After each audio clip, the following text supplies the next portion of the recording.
Hi everybody, and welcome to the 16th episode of MCUEx. We've got lots of awesome stories to talk about today, including possible Thor Ragnarok story details, James Gunn on the set of Guardians of the Galaxy 2 holding Mjolnir, and Captain Marvel might have been cast. We've got all that and more coming up on MCUEx.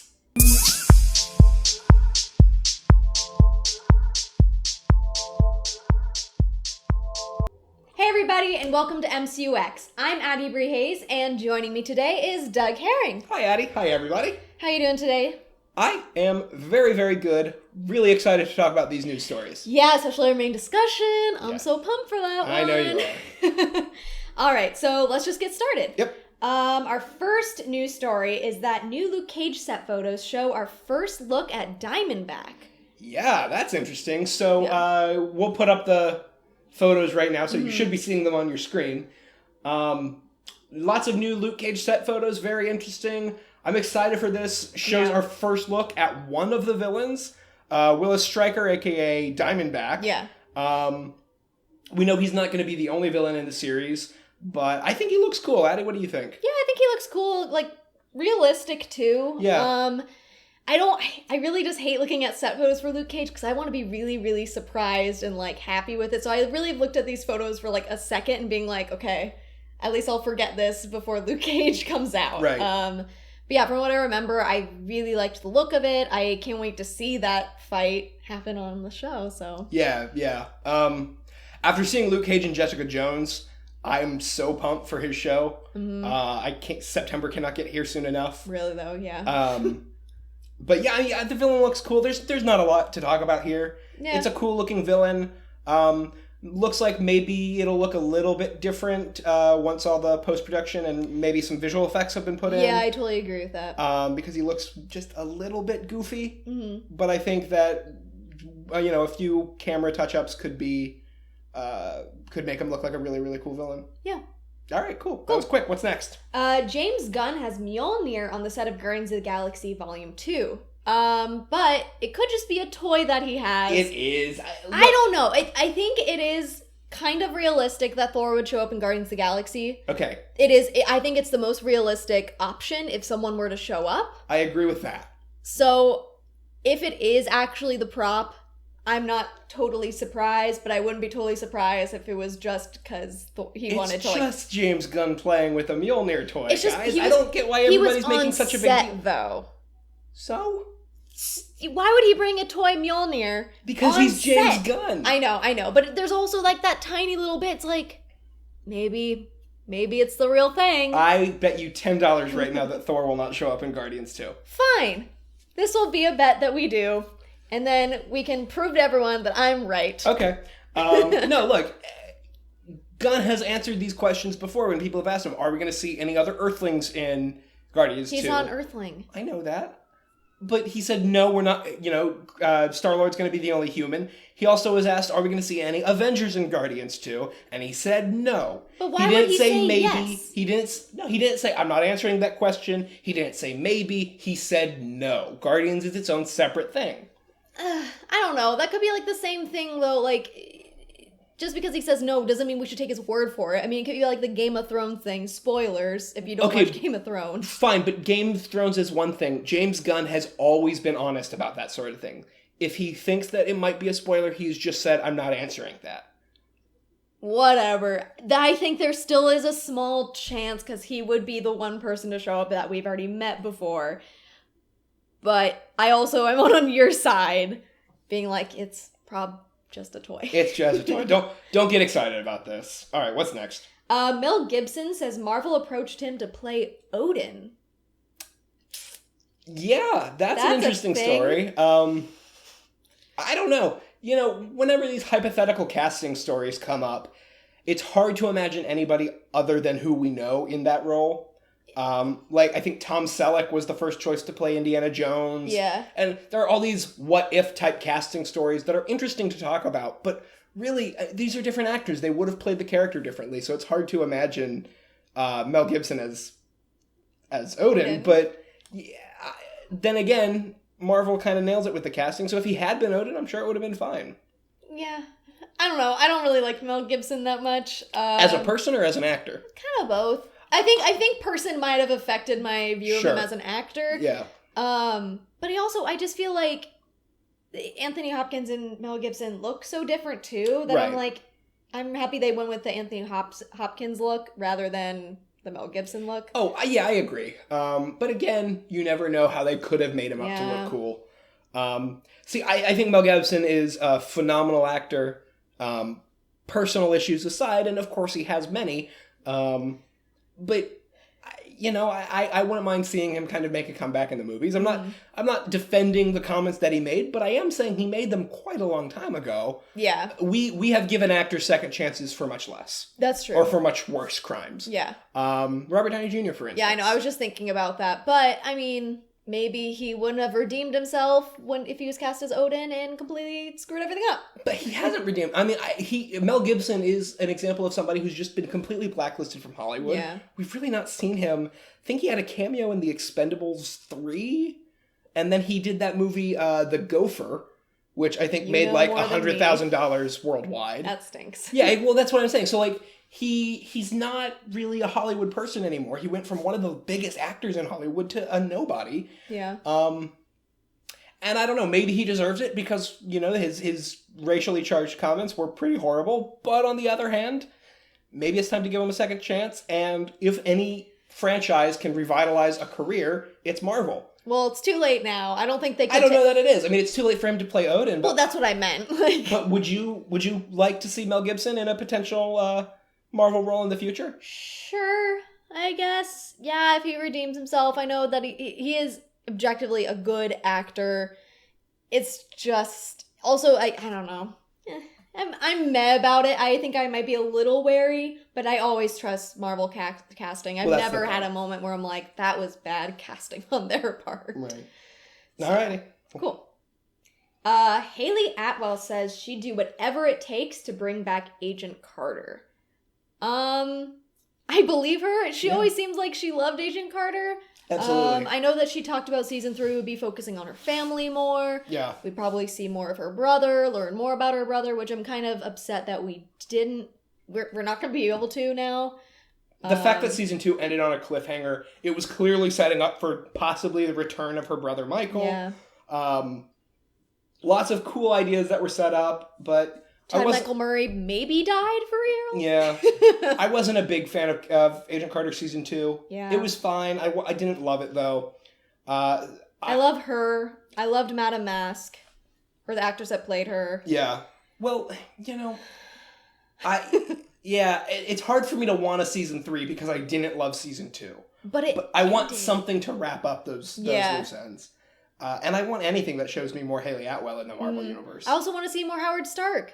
That at too, that yeah. age. Dominic I know Cooper's great. Dominic Cooper's come out and been like, I hope it can happen maybe soon. I love Agent Carter. I feel like all the actors that have been in it just have all had positive experiences and want to stay on it. So it kind of stinks that such a awesome cast was just kind of cut. Yeah. Sit in the sadness for a moment. All right, I'm gonna move on. A new report potentially reveals the villain of Guardians of the Galaxy Volume 2. If you don't want to be spoiled for any sort of villain, casting, plot details, I'd probably skip over this news story and just go to our next one. But, now that you have time to skip, Doug, do you want to tell us a little more about this? Sure. So this is a report from Joe Blow, who's pretty accurate when it comes to their scoops. Yeah. Basically saying that the main villain in Guardians 2 would be her, who, what's her name? Elizabeth? Debicki. Would be playing her, who, if you don't know who she is in the comics, she is kind of the counterpart to him, Adam Warlock, who plays a huge role in the Infinity War saga. Yeah. So if we were going to see Adam Warlock, this certainly kind of leads to the suggestion that we might have set up for Adam Warlock at least, so we could see him in future movies. Whether we see Adam Warlock or not, we have her, who's an extremely powerful villain, or not. Villain is not the right word, but she would be playing the antagonist in Guardians 2. Really interesting. I'd love to see her. I I don't know anything about Elizabeth Debicki. That gets me kind of excited too. It's something that Marvel does really well, is casting these people that don't really have a background. They're not really well known, like Tom Holland. So I'm excited to see what she does. She looks pretty as a person. Yeah. She's got a cool ass name. One of the things that I think is interesting is that, so back last year, 2014, 2015, one of the two, we found out about the creative committee disbanding and Kevin Feige getting out from under the thumb of Ike Perlmutter. Mm-hmm. And Ike Perlmutter, as we've said on the show, and as is no secret, was very against big roles for women, big roles for basically anybody who wasn't a white male. Yeah. So it's kind of funny that we're really starting to see that with Phase 3 already, where if this rumor is true, two of our main villains of 2017 are women. Yeah. We've got Hela in Ragnarok and possibly her in Guardians 2. I'm super excited about that. Yeah. And who knows who the villain will be in... They're both blonde. I mean, as actresses, they might change hair color. Sure. I mean, we'll talk about Captain Marvel in a bit, but we don't know who her villain will be. Mm-hmm. It's safe to assume that Black Panther will have a male villain. Yeah. Because if you look at his most famous villains, they're usually males, plus that rumor that Michael B. Jordan could be playing a villain role. I could see, I'll just say this really quickly. I could see Captain Marvel having a female villain, since it's like the first female-led superhero titled after a female superhero. I feel like they might really go all in with like a really hard female cast that's just killing it. Sure, they could, but I don't think that's necessarily something that's needed to make a strong female show or a strong female movie. When you look at Jessica Jones, for example, I mean that show is full of strong female characters, but the villain is a guy, so there's no reason that the villain has to be a woman. But I just think it's interesting that before Phase 3, did we have any female villains before Phase 3? I mean, kind of, Maya Hansen in Iron Man 3 was supposed to be the villain, and then Perlmutter stepped in and said, no, we gotta make it so it sells toys. Oh, what's her name in Daredevil? Drug woman. Madame Gao. Kind of. She's not the main villain in either season. She's a bad guy. Yeah, no. But in the movies, not a main villain. Were there any... somebody's going to comment like with some movie, and I'm going to feel like an idiot, but Iron Man 1 didn't, 2 didn't, Incredible Hulk didn't, Captain America didn't. None of the Caps did. Thor didn't. None of the Thors didn't. Avengers didn't. We're just going to name all the Marvel movies. This is really boring to watch. But I don't think we've had any really good female villains in the MCU. Yeah, Ant-Man didn't, so yeah. So yeah, I think it's cool that we're finally seeing women on both sides of the hero-villain dichotomy get represented in Phase 3. So that's exciting. Yeah, totally agree. Cool. Lastly, a new report featuring plot details for Thor Ragnarok. This also comes from Joe Blow. Yeah, right? this is actually the same report from Joe Blow, but we decided to split it into two stories because they're different subjects.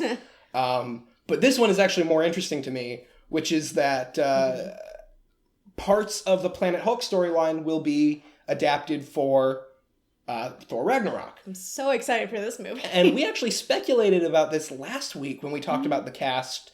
I mentioned the Grand Master, Jeff Goldblum's character, as somebody who kind of organizes these games, which often take the form of gladiator tournaments. Yep. And sure enough, Joe Blow is now saying that the Grandmaster is going to be organizing some sort of gladiator tournament, and Thor and Hulk will be fighting in it. Yep. And that's going to take some elements of Planet Hulk. Hulk is going to have shoulder... Yeah, well, in Planet Hulk, Hulk had this awesome, like, half armor on one of his arms and shoulders. Looked really cool. Apparently he's going to have that, which I think would be awesome. Yeah, I would love to see Hulk in something else besides, other than pants. Like, slightly purple-brown pants. Right, yeah, no, I think it'd be cool to see Thor, and it makes sense. You want to sell as many toys as possible, so make one of your coolest characters wear something other than pants. Yeah. And then, similar to that, Thor is apparently going to have a shaved head. I didn't see that part. You didn't see that? Wow. Yeah. Oh, man. He's got beautiful hair. Yeah.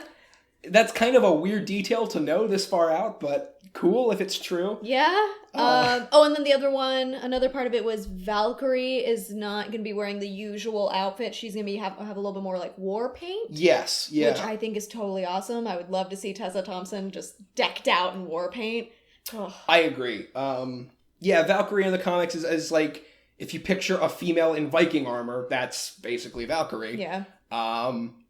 Maybe she'll get more of an outfit later on. If Thor I don't even know if that they need to, because Thor's, he kind of wears armor. I mean, his shirt is chainmailed but mostly he's just Thor, and you can't hurt him because he's Thor. So don't put Valkyrie in like armor. Yeah, make her look badass. Put her in war paint. I mean, I was just saying for like if Thor dies in Infinity War and she kind of takes up that mantle and she kind of wears more like what Thor wears. Sure, That's when I was kind of thinking maybe she changes her outfit way more than just like war paint. Sure.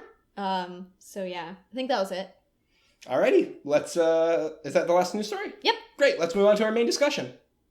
Our main discussion today is that Brie Larson is reportedly in talks to play Captain Marvel, and Nikki Caro and Jennifer Kent are both contenders to direct. I saw this news, and I freaked out. Yeah. I love Brie Larson. I've loved Brie Larson since she was on Disney Channel, and like the Disney Channel original movies. She was in the motorbike one. Did you ever see that one? I don't think I did. Oh my goodness. I don't know why I loved her like throughout all this time. I've loved her like episodes on Community. Obviously, I loved her in Room. Like, this girl like deserves this. She has had such a long, awesome career that, yes, obviously winning an Oscar really helps her career, but being in a Marvel movie and being the first female-led MCU movie is awesome for her career. Yeah. Like you said, she just won an Oscar for Room. Mm-hmm. Deservedly so. If you guys haven't seen Room, see Room. God. It's so good. Watch out, it's sad. Yeah, don't watch it if you're looking for a feel-good movie, but although, you know what, it is kind of uplifting at the end. Yeah. But the general tone of the movie is uplifting, although it takes a while to get there. But no, I agree. Brie Larson is, speaking of Community. Yeah. Brie Larson is incredible. I don't remember her from Disney Channel, but I do remember her. She only had like 5 or 6 episodes on Community. She played Abed's girlfriend.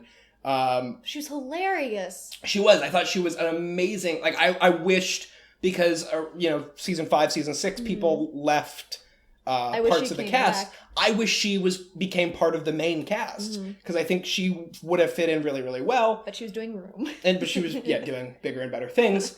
I love this. And when you talk about what's next in Phase 4 after Infinity War, you got to think, okay, if Robert Downey Jr.'s gone, which eventually he has to be. Yeah. If Chris Evans gone, which eventually he has to be. If Thor's gone. If all these people are gone, who is the face of the Avengers? Who's leading the Avengers? And whoever that is has to be a really cool hero with really cool powers and played by an incredibly charismatic and likable person. Captain Marvel already fit the first 2. Yeah. If you get Brie Larson to play her, that is the third one. She is one of the most likable, instantly charismatic people that I can think of. Yeah, absolutely. I mean, when you see her on screen, no matter what role she's playing, you just instantly want to like her. Yeah. So her playing Captain Marvel, I think, is a really clear sign that Captain Marvel's not just going to be an Avenger. Captain Marvel in Phase 4, I think, is going to be taking one of the lead roles in the Avengers. I totally agree. I mean, you can also see in Room already, she is very strong. Like, Brie Larson, I think herself, you don't see her and you're like, she's a strong character. But you see in Room, she is... Yeah. She perseveres. She gets through stuff, so... What do you think about her age? I know a lot of people are commenting saying that, yes, she's a good actor, she's a little young. I think she's 26. Yeah, 26 or 27. I think her and Alicia Vikander are the same age. I'm pretty sure she is... Sorry, age... 26, yeah. I think that's good. She gets to stay around for even longer if they want to keep her for decades, I guess. I don't know. I feel like the Avengers right now are pretty old anyway. And when you look at the new members, I think Chadwick Boseman's in his late 30s. I think Benedict Spider-Man Cumberbatch is 19. Spider-Man's 19, but if you look at the other people who we haven't seen yet, Cumberbatch I think is in his late 30s. I think he's 39. I think so too. And Chadwick Boseman might also be 39. Don't even think it's all. 39 Cumberbatch, and then if I get all 3 of these right, I'm gonna feel really good about myself. I hope you get this one wrong. Also 39! Yes, I'm the best. Paul Rudd, I think, is in his 40s. Yeah, he is. Definitely older people, though. Right, so when you look at... How old's Evangeline Lilly? Wow, Paul Rudd is 47. Wow. Wow, he looked good for his age. Yeah, he really does. 36. So they're all, like, in their late 30s, 40s. Yeah. And then we have Spidey, who's, like, a teenager. Right. We have Scarlet Witch, who I think she's in her early 20s. I think Brie Larson's a great, like, middle. Right. We have a lot of young and we have a lot of older. So I'm happy that they're kind of varying the ages a little bit for the upcoming Avengers. You don't think she'll look young? I don't think she even looks that young. Oh. I look young. She looks her age. Yeah. Like late 20s, maybe 30, but I wouldn't say she looks like she just got out of college. Right. Like Elizabeth Olsen looks really young. How old is she? I love how this discussion has just become Googling Avengers ages. She definitely just, she just graduated from NYU a few years ago. She's actually 27. So, I mean, yeah. So she looks young, and she's actually older than Captain Marvel. So when you look at Carol Danvers is an experienced member of the Air Force. Mm-hmm. I don't remember her exact rank because I think it's changed. Mm-hmm. She's not actually a captain. Yeah. Even though her name's Captain Marvel. Because the original Captain Marvel was she's like the 5th or 6th Captain Marvel in the comics. They've all shared the name. The only Captain Marvel who, to my knowledge, was actually a captain was the first one who was a captain in the Kree army. Right, but so don't worry about that. But I believe she's a lieutenant colonel, which is what Rhodes is. Oh. And Don Cheadle's in his 50s. Wow, oh my god, she's also in the military. That's also awesome. Yeah. I mean, she kind of takes up the mantle for Captain America, but also kind of the war machine, because she's in the army right now. Right. Which, by the way, I'd love to see the two of them play off of each other. Yeah. But, so, if she... When you're talking about military ranks, there are ages where it doesn't make sense for her to be a certain rank. And, again, go ahead and correct me in the comments if I'm wrong. I don't remember what exact rank that Carol Danvers is in the Air Force, but she might not be a rank that is realistic for a 26-year-old. Yeah. So, personally... I don't care. They can just change her rank because when you get a talent like Brie Larson, that's somebody that you want leading your franchise for the next 10 years. Yeah. So I'm not complaining. I think Brie Larson's a perfect choice. I think she's a great choice. That is a complaint, and I do see where people are coming from when they say she's a little young. But you can also look at what we were just talking about, the overall picture with all the new Avengers and their ages there. So I think it makes a lot of sense they're not getting like another 40-year-old to join in. The other 40-year-old Avengers are just joining. That actually, maybe they were really wanting to get Jessica Chastain, but she couldn't do it, so they went to go for a younger. We don't know Jessica what happens. Chastain, you mentioned that. That is a perfect person to play. I love Emily Chastain. Blunt was also, a lot of people wanted that. But obviously, she's doing Mary Poppins. Like, she's doing other things, yeah. I think people, when you complain, I feel like you need to keep in mind, like, other actors maybe were offered the role first, and, like, they couldn't do it, or they passed on stuff, like... Yeah, well, look, I'm playing devil's advocate here. Yeah, I am not saying that I don't like Brie Larson. Brie Larson is amazing. I can't wait to see her.